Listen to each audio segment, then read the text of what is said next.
Hello. We're in the end of the sixth week of Easter, and this coming Sunday we're going to be celebrating the Feast of the Ascension.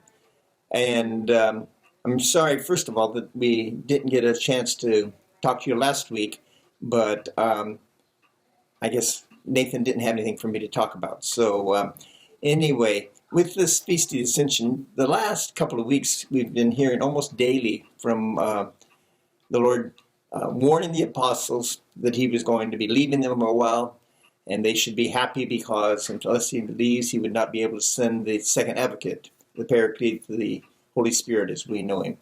And in this context, we saw that natural sadness. They'd already lost him once at the crucifixion, and now he's talking about leaving again. And how's he going to do this, and how are we going to follow him? He says, you're going to follow me at some time. We don't even know where he's going, so how are we going to know what to do? One of the things that we want to talk about in this whole idea of the Ascension is the reality. It's not so much a historical thing that we're celebrating, but the reality of Jesus returning to the Father, where he essentially, as God, had never left him, and bringing us into that possibility of being one with him forever in his call to that great role. In the old days, when we used to talk about Ascension Thursday, we had talked immediately of those 10 days of novena, praying for the gifts of the Spirit. God obviously is calling us to pray for that, but to realize it's not necessarily the 10 days in between that's so important. It's the fact that Christ died, rose, and will come again. And this is what we are needing to prepare for, is his return. And his promise of the Holy Spirit is what's going to make it possible for us to realize Jesus in the risen form is with us. Jesus is calling us to be prepared to share the whole of who we are with the whole world. Jesus, in that promise of the Spirit, also had the Great Commission. In Matthew's Gospel that we have this week, he is saying, okay, go, teach what I taught you, baptize, and go to the whole world.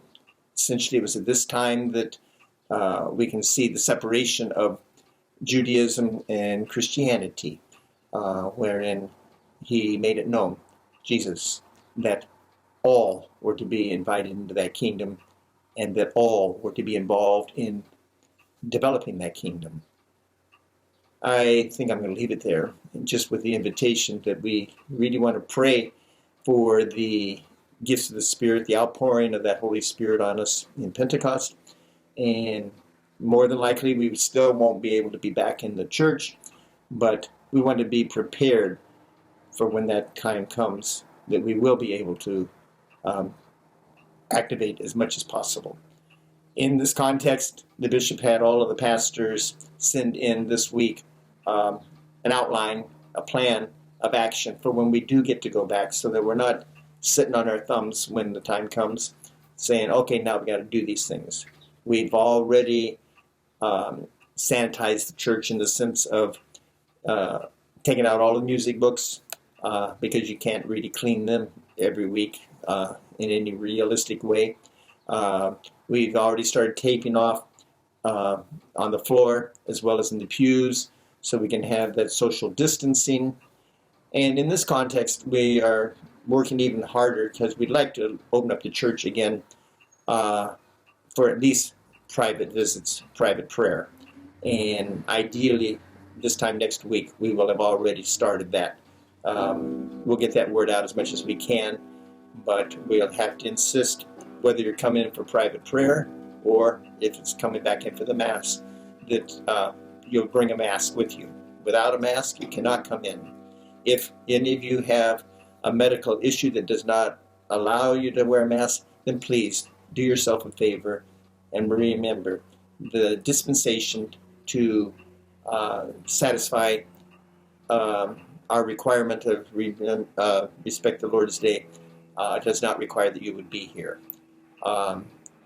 these whole rulings are to protect life. These rulings are to help us take care of each other. When we do open up for the Sunday services, and actually even the daily services, but the daily services would be strictly in the church. On Sundays, once we've reached our maximum number, and it's probably going to be at most a third of what we normally can hold, then it's going to be video, live streamed over to both halls. And so we've already started making those ready and lining up the chairs at 6-foot intervals and so on and so forth. And so we're going to have a deacon at each of those masses over there. At least temporarily, we're only going to have the 2 masses in English at 9 and 11. And for the Hispanics, they will be back at 1 o'clock, their usual time. So we'll be passing out more and more information as time goes. But at least get your mask if you don't have one right now. The only reason we're not doing it is we're afraid that it would just become a garbage dump when people would take a throwaway mask and leave it on the floor. We have to, for all practical purposes, sanitize all 3 areas after every service. And as a consequence, time factor, we are being encouraged to not preach as long. That should make somebody very, very happy. And being encouraged not to have anyone without a mask except for the 2 musicians, and they're to put them on in between not singing. Priest is not to have a mask except when he's distributing communion.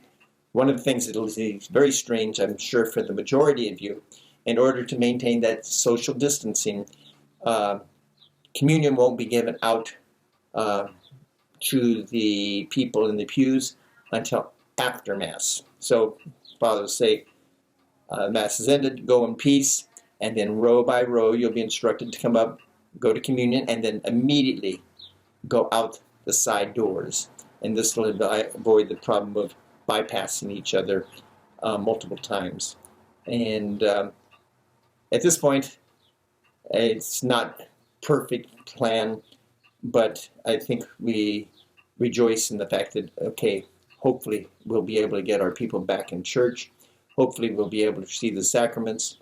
And if you don't feel safe coming back with these conditions, please know that the obligation has been dispensed.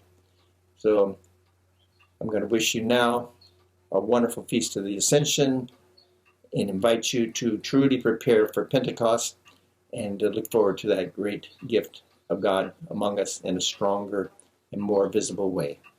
God bless you. Thank you very much.